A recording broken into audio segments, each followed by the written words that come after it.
목사님께서 필사하셨고요. 제목을 다 같이 한번 읽겠습니다. 시작.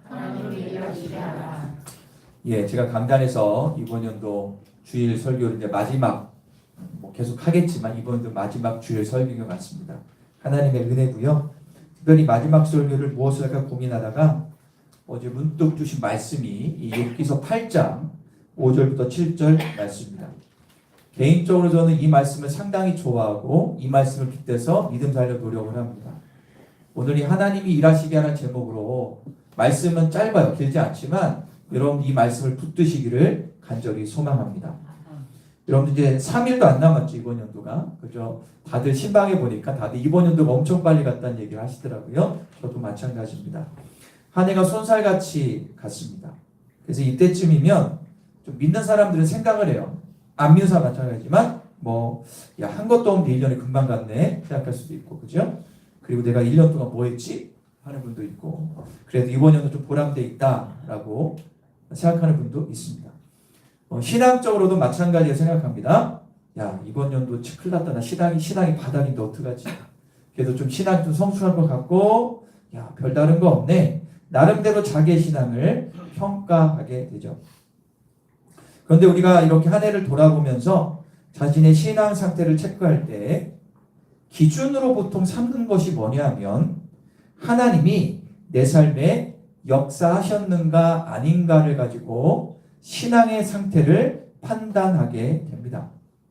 하나님이 내 삶에서 역사하셨다는 것은 신앙생활 중에 심적으로 육적으로 평안과 확신을 누리거나 기도의 응답을 받거나 말씀 읽을 때 엄청 은혜를 받거나 여러 가지 치유됐거나 여러 가지가 있을 때 주님께서 역사하셨다고 보통 얘기합니다. 그래서 나를 항상 선한 길로 이끄시는 분을 찬양하기도 하고 응답받은 주님께 영광을 돌리는 그런 일이 있죠. 만약에 여러분들이 매일매일 신앙생활하면서 이렇게 하나님이 함께 하시고 역사하신 그런 간증거리가 넘쳐난다면 신앙생활 할만할 거예요. 그죠? 그렇잖아요. 그죠? 예. 예를 들어서 이제 우리 교회 고3 애들 다 대학을 합격했는데 합격했을 때 봤을 때 기분이 좋아요, 안 좋아요? 엄청 좋죠. 그죠? 하나님이 역사하시다는 믿음을 갖게 되는 거죠. 예를 들면 그런 거. 여러분 삶 가운데 매주마다 하나님 역사하시는 어떤 일들이 자꾸 생기면 얼마나 신앙생활 할 만이 나겠어요. 그죠? 그런데 안타깝게도 적지 않은 성도들이 하나님의 역사하심을 경험하지 못하고 신앙생활을 많이 합니다. 그래서 오늘 예배를 드리고, 여러분 잘 보세요. 여기 있는 분들 대부분 주일 예배는 웬만하면 다 드리는 분들 아닙니까? 예배 드리고 말씀은 나름대로 보고 나름대로 기도도 하는데 죄의 유혹이 올 때만 나름대로 넘어지려고 노력을 하는데 하나님이 나와 함께 하시고 나를 이끄시고 도우신다는 마음이 들지 않을 때가 진짜 많습니다. 예배인데 별 감흥도 없고 삶의 변화도 별로 없는 것 같고 열심히는 사는데 주님이 나와 함께하지 않는 것 같고 그러다 보면 확신도 없고 근심 걱정 많고 집안 걱정 이런저런 그래서 답답할 때가 상당히 많습니다. 하나님을 믿는데 내 삶과 거리가 먼 분이라고 생각할 때가 많죠. 우리가 예배는 드리는데 나와 함께하지 않는 하나님으로 생각할 때가 많아요. 분명히 성경에서 지옥처럼 말씀하거든요. 내가 너와 함께하는. 여러분들 함께라는 단어가 성경에 수백 번 나와요. 그리고 요한복음에 보면 내가 너를 사랑하되 끝까지 사랑한다는 표현이 있어요. 그리고 너의 모든 것을 나에게 맡겨라. 내가 너의 인생을 책임져 주겠다. 이런 말씀이 수도 없이 많이 나오는데 이런 마음이 와닿지가 않아. 마음에 와닿지 않아. 그냥 귀로만 듣고 그걸로 끝나요. 이런 거죠. 하나님과 나와 거리가 있는 것 같아요. 그래서 이 어려운 말로 신앙과 삶의 괴리감이 있는 거예요. 나는 신앙생활 한다고 하는데 나의 삶 가운데 주님이 동행하거나 함께 한다는 생각이 별로 들지 않아서 괴리감이 있는 분, 나하고 멀리 있는 분 이렇게 생각할 때가 많아요.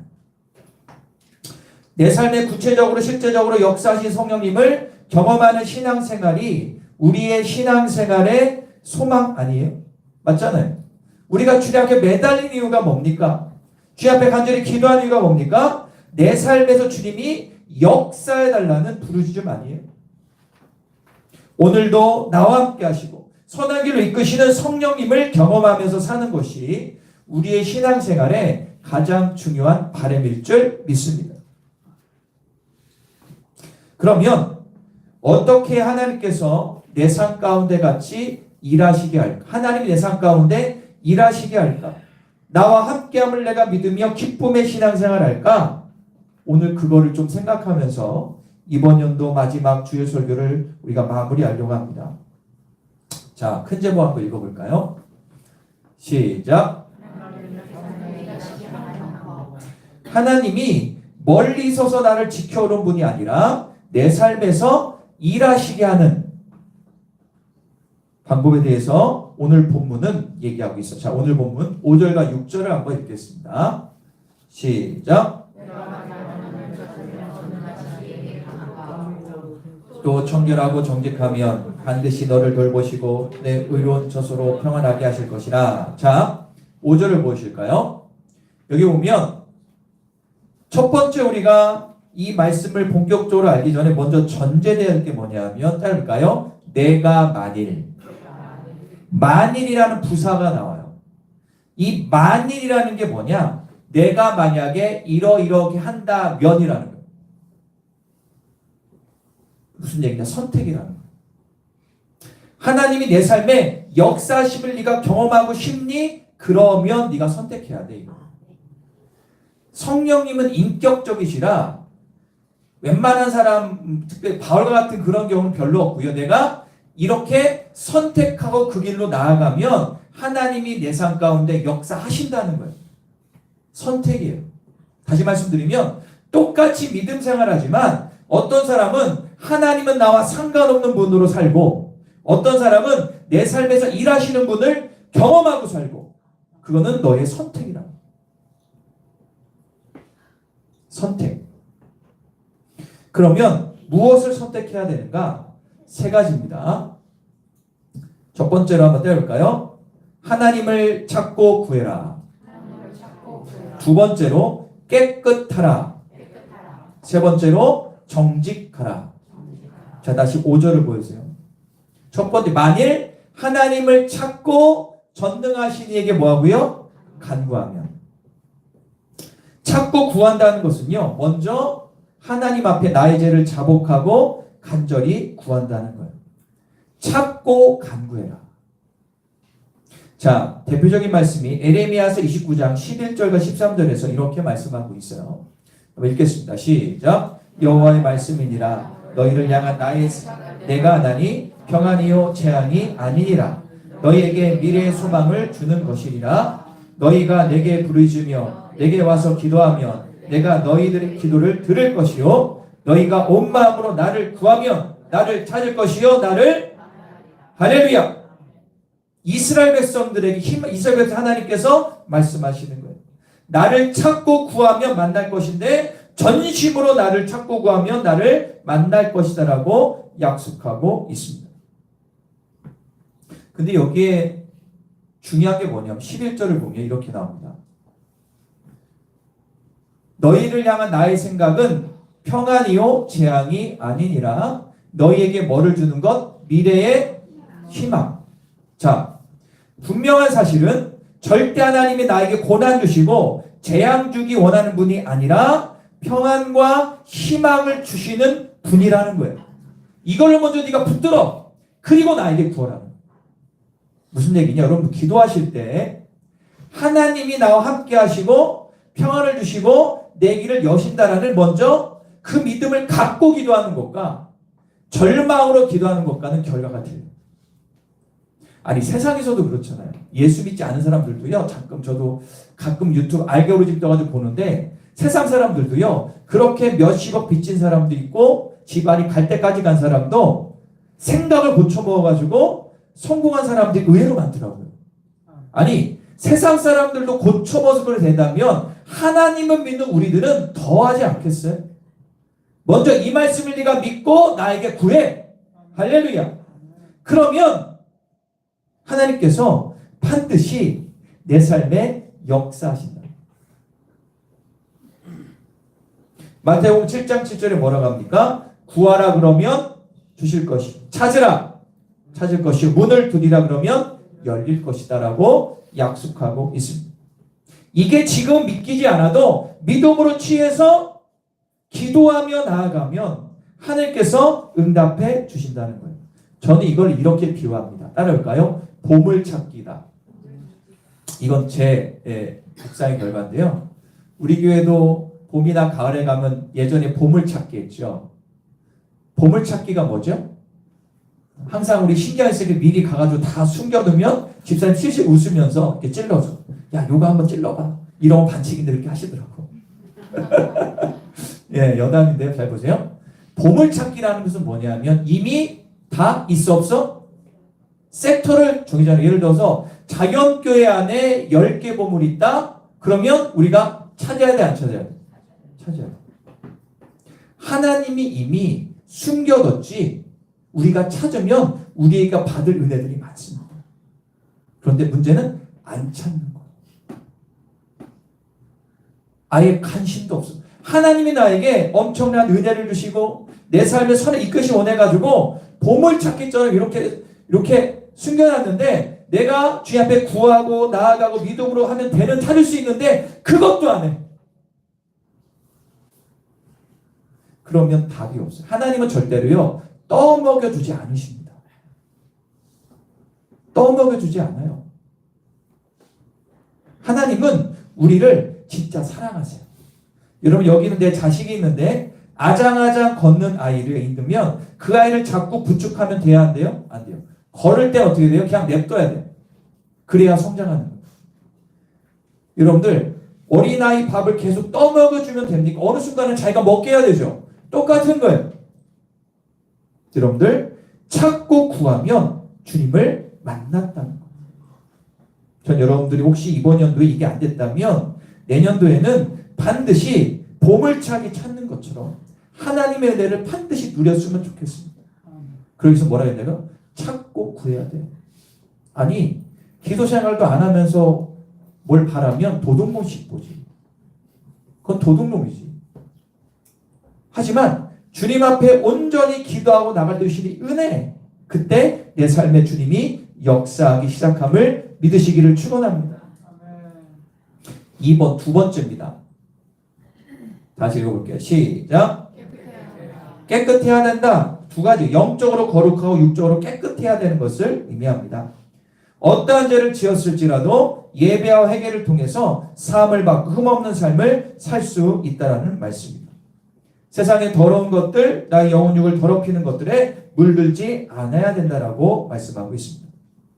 여러분들 이 시대의 진정한 열쇠, 이 시대의 진정한 경쟁력은요 뭐냐? 따를까요? 깨끗함에 있다. 세상은 갈수록 우리를 유혹하죠. 우리의 영혼육을 죄짓게 만드는 것이 사단의 전략이라 우린 보이지 않지만 내가 죄를 짐으로 나의 영혼육이 더러워지고 있어요. 그런데 너무 아이러니한 것은 뭐냐면 세상, 죄악 덩어리 세상은요 깨끗한 사람을 갈망한다는 거예요. 여러분들 잘 보시면 세상이 사람을 리더로 세울 때 자기는 그렇게 죄지며 살면서 나를 이끌어줄 리더들은요 깨끗하길 원합니다. 맞아요? 틀려요? 그게 인간의 죄 속의 인간의 연약함이에요. 여러분들 내가 죄짓고 살지만 나를 이끌어준 리더는 깨끗하기를 바라는 게 인간의 마음인데 그런 사람이 주변에 있어요? 없어요? 아니 지금 세상을 보면 정말 깨끗하고 내가 정말 따를 만한 사람이 눈에 보여요? 안 보여요? 없어. 아니 드러나지 않는 죄들 그냥 드러난 죄만 쳐도 지금 난리치는 국회에서 다 죄인들 아닙니까? 그죠? 다 죄인들이에요. 그러나 중요한 게 있습니다. 말씀대로 살아가는 100%는 아니지만 말씀대로 살아가려고 노력하는 그리스도인이 있다면 그 사람은 가능해요. 제가 저번에 말씀드렸죠? 죄를 많이 지는 것보다 죄를 많이 지는 것보다 더 무서운 게 뭐냐면 잘 보세요. 회개하지 않는 게 더 무서운 겁니다. 죄를 많이 져도 회개하는 사람은 살지만 죄를 조금 져도 회개하지 않는 게 더 무서운 겁니다. 여러분. 지금 세상 보면 회개가 뭡니까? 오히려 서로 죽이려고 난리를 치지 않습니까? 다 죄인인데. 정말 다니엘을 보세요. 어떤 상황에서도 하나님께 뜻을 정하여 하나님의 말씀대로 끝까지 다니엘은 살았더니 왕조가 3번 바뀔 때까지 수십 년 동안 다니엘이 총리래요. 총리. 그러므로 이 시대의 경쟁력은 따를까요? 깨끗함에 있다. 여러분들 요즘에 기업도 그렇고요. 세상이 어떤 데도 그렇고요. 정말 순수하고 깨끗한 사람을 찾으려고 합니다. 때묻지 않고 말씀대로 살아내면 반드시 기회는 옵니다. 하나님이 이런 사람을 그냥 놔두지 않고 반드시 사용하십니다. 쉽진 않죠. 그죠? 쉽지 않아요. 그러나 이렇게 살아가는 사람은 하나님이 그 사람을 어떻게 그 사람 가운데 일하시게 된다는 거예요. 제가 저번에 말씀드렸죠? 이 블루오션이라고. 그러니까는 지금 세상 사람들은요, 깨끗하게 사는 게 뭡니까? 죄져도 제한줬다는 세상 가운데 내가 정결하고 깨끗하게 발버둥 치면 하나님은 그 사람을 반드시 쓸 때가 와요. 다니엘도 요셉도 그랬지 않습니까? 전 여러분들에게 그렇게 살아가기를 간절히 권면드립니다. 세 번째입니다. 시작. 정직해라. 자, 오늘 6절 한번 읽어볼까요? 6절. 한번 다 같이 한번 오늘 보면 6절 읽겠습니다. 시작.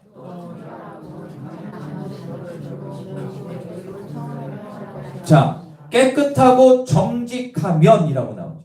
만약에 내가 정직하다는 것은 뭐냐면 주변 사람과 환경, 사람의 말 등에 흔들리지 않고 정도를 걷는 것을 의미합니다.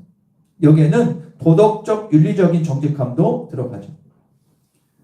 힘들수록 어려울수록 직장과 사업장 등등이 힘들고 어려울수록 술수와 유행을 바라지 말고 더욱 정도를 걷는 사람이 나와야 됩니다.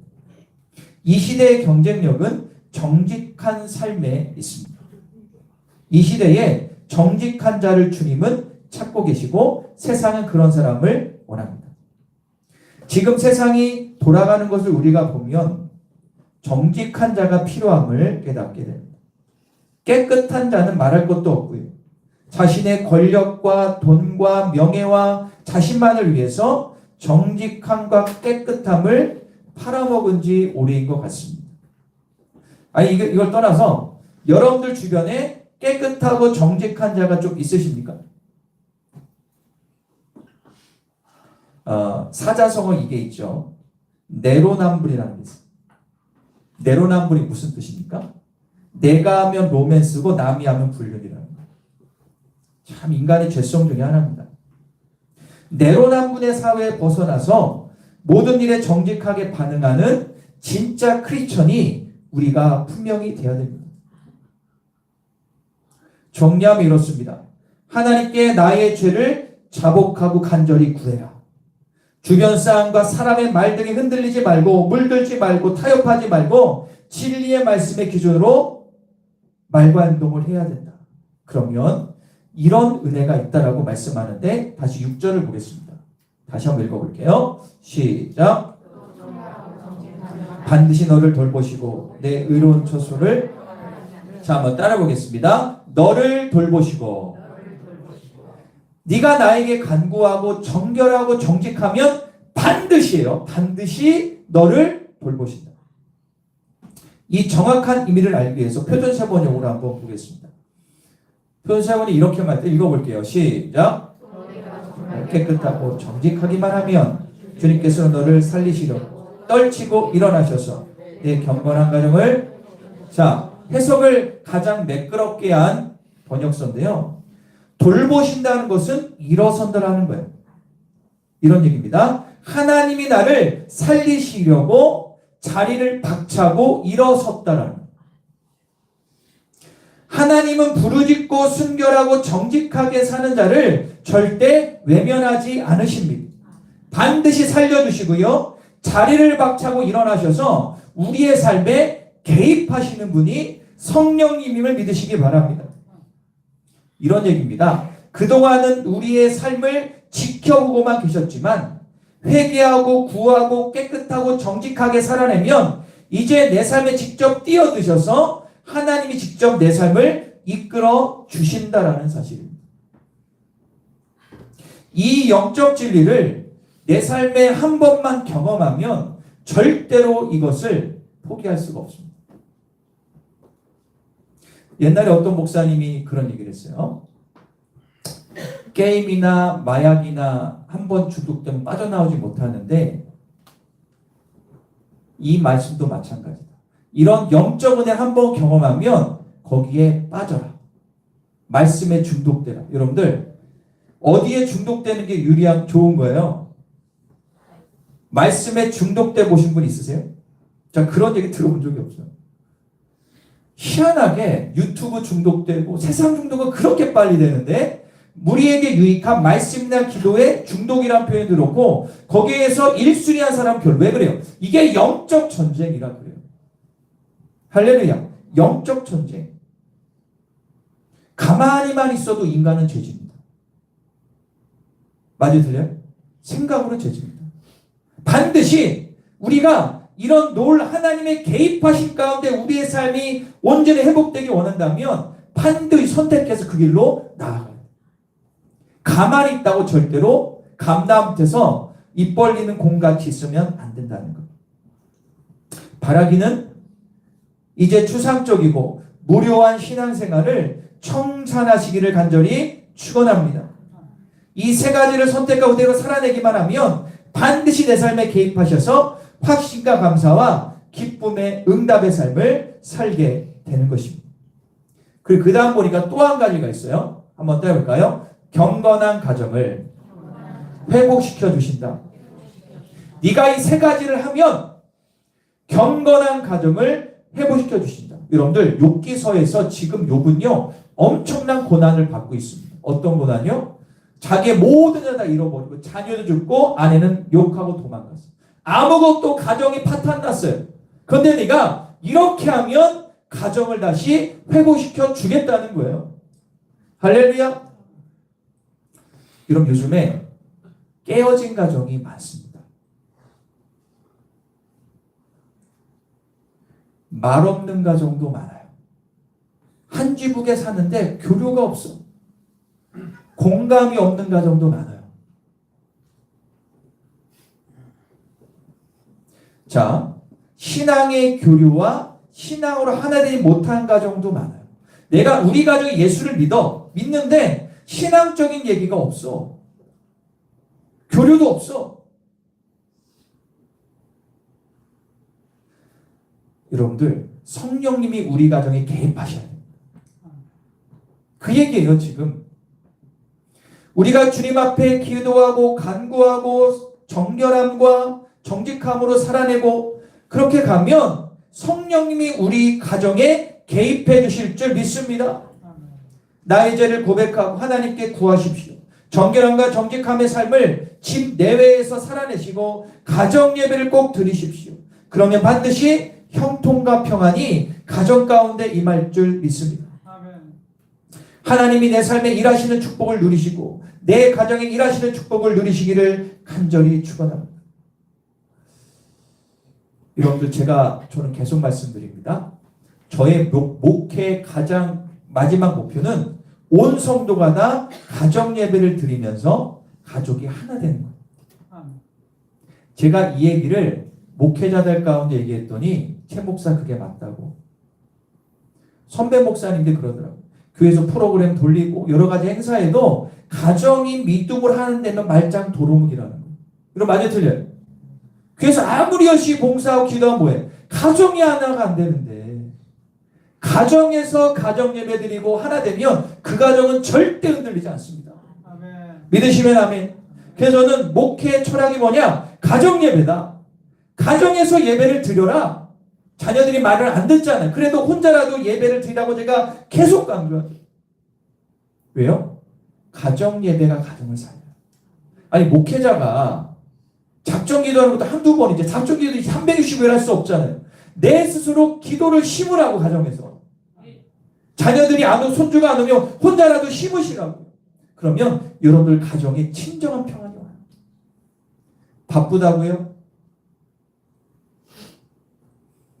여러분들 진짜 바쁘세요?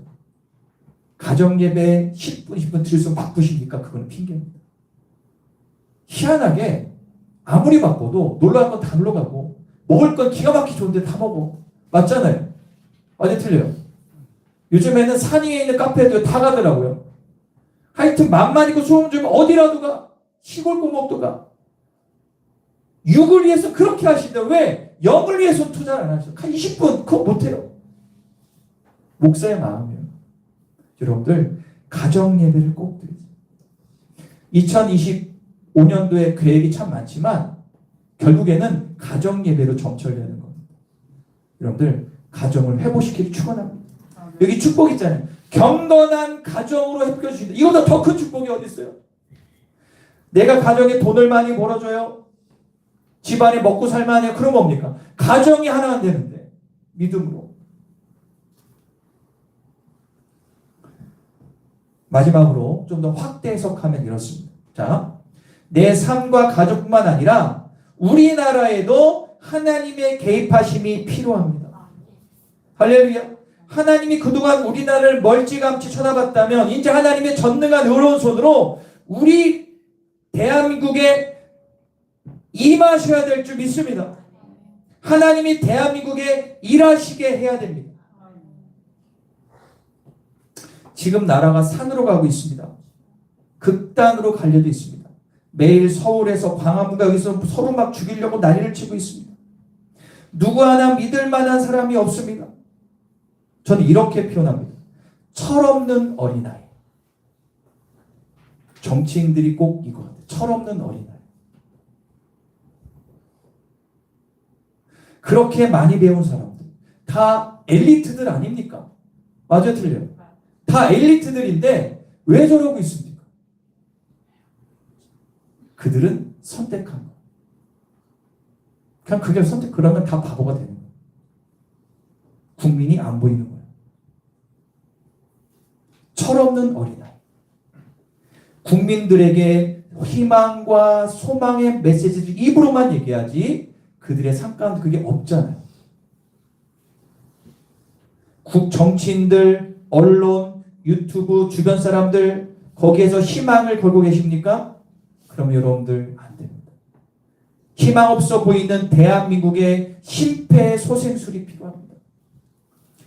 나라를 살리는 길은 오직 기도할 수 있는 그리스도인들 뿐임을 믿으시기 바랍니다. 지금 그 방법밖에 없습니다. 그 방법밖에 없어요.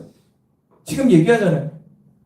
야, 네가 기도하고 정직하고 성결하게 살면 내가 너의 삶에 들어가, 너의 가정에 들어가 내가 회복시켜 줄 거야. 이건 단지 거기뿐만 아니라 우리나라에도 해당될 줄 믿습니다. 남일현, 여러분 제가 저번에 말씀드렸죠? 지금 나라를 위해서 기도해야 결국에 나에게 복이만 합니다. 나라가 바로잡아야 내 직장이 온전할 거 아니에요. 맞아요, 틀려요? 아니 나라가 온전해야 사업하는 분들 맞아요, 틀려요? 맞잖아요. 나 몰라 하는 사람은 지금 안 돼요. 믿는 자들은 기도해야 됩니다. 그럴 때 지켜보시던 주님께서 우리나라의 사회 각 영역에 직접 뛰어들어 회복시켜 주실 것을 믿습니다. 한 가지 제가 말씀을 드릴게요. 믿는 자로서 모이면 요즘에는 정책이 많이 하시죠. 저번에 어젠가 짜장 먹으러 갔더니 짜장집에서 여기 있는 분들이 막 얘기해요. 아이 저 X 같은 놈 빨리 좀 구속돼야 되는데 아 저 계속 욕을 해. 저도 이해는 가요. 뭐 그럴 수 있죠. 자기 생각이 있으니까. 그런데 여러분들 그런데 휩쓸리지 마세요. 순간은 시원할 수 있지만 싸워. 우리는 입을 봉하고 기도할 때. 1027 할 때는 외쳐야 되겠지만 지금 외칠 때가 아니라 뭐 해야 되고요? 기도할 때 믿으십시오. 어디 휩쓸리지 마세요. 말씀으로 돌아가 기도할 때 하나님께서 우리나라를 다시 한번 세우실 것을 믿습니다. 아까 에레미야서 29년 뭐라고 그랬어요? 야, 내가 너에 대한 생각 재앙이 아니라 소망을 주는 거야. 희망을 주는 거야. 이런 말씀 붙들고 기도하시기를 축원합니다. 나라를 회복하게 하는 메신저가 바로 우리가 돼야 되는 거예요. 자, 마태복음 5장 14절 16절 읽겠습니다. 너무 잘하는 말씀이죠. 시작. 사람의 등불을 켜서 발 안에 두지 아니하고 등경 위에 두나니 이러므로 집안 모든 사람을 비치게 하니라. 이같이 너희 빛이 사람 앞에 비추게 하여 그들로 너희 착한 행실을 보고 하늘에 계신 너희 아버지께. 자, 우리는 세상에 뭐라고요? 빛인데 16절을 보세요. 너희의 빛이 사람이 어떻게 하여? 비치게 하여. 근데 비친다는 것은 뭐죠? 너의 착한 행실이 곧 빛이라는 거. 요즘에 우리나라에서 유행하는 게 뭐죠? 선한 영향력이 일어나는 게. 네가 예수를 믿고 있다면 세상에 너의 착한 행실을 보여줘라. 착한 행실, 말과 행동으로 착한 행실을 보여줘라. 할렐루야. 자, 에베소서 5장 8절 9절 마지막으로 읽겠습니다. 시작. 살았으나 이제는 주님을 믿고 가운데 빛의 자녀답게 살아야 합니다. 빛의 생활은 선하고 의롭고, 너는 빛의 자녀답게 살아야 되는데 빛의 생활은 뭐냐? 선하고 의롭고 진실하게 살아라. 이게 뭡니까? 깨끗하고 정직하게 살라는 거 아니에요. 말씀에 근거해서. 저는 여러분들이 세상에 빛을 발하기를 축원합니다. 말과 행동으로 주변을 비치시기를 간절히 축원합니다. 그러면 어떠한 은혜가 있냐? 마지막 7절이고 마지막 7절. 시작. 네가 이렇게 하면 결국에 지금은 힘들고 어렵고 고난이 있고 지금 아무것도 아닌 것 같지만 나중에는 힘이 뭐한다? 창대한다. 이런 축복이 임하기를 축원합니다. 제가 어떤 청년과 신방할 때 이 말씀을 나눴는데 목사님 저 이 말씀 알아요. 가게 가면 많이 붙여있어요. 그죠? 사업하는 거 있는데 제가 그랬어요. 야, 이 말씀만 딱 갖다 붙이면 잘못하면 이거 이상해. 이 전 말씀을 알아야 돼. 이렇게 하면 이렇게 준다는 거지. 이 말씀 딱 붙이고 세상적으로 사업하면 그건 잘 되는 게 아니야. 맞아 틀려? 이 말씀만 딱 따가지고 붙여. 나 잘 되겠지. 그러면 세상 법대로 살아. 사기치고 막 이래. 그러면 그건 잘 되는 게 아니지. 말씀드릴게요. 다시 정리하겠습니다. 우리가 주님 앞에 간구해야 될 줄 믿습니다. 내 삶에 정직하고 성결하게 살아내십시오. 그러면 하나님이 뛰어들어 여러분들을 새롭게 하실 것을 믿으십시오. 그리고 창대의 복을 주실 것입니다. 나와 우리 가정과 우리 나라에 이런 복이 2025년도에 임할 줄 믿습니다.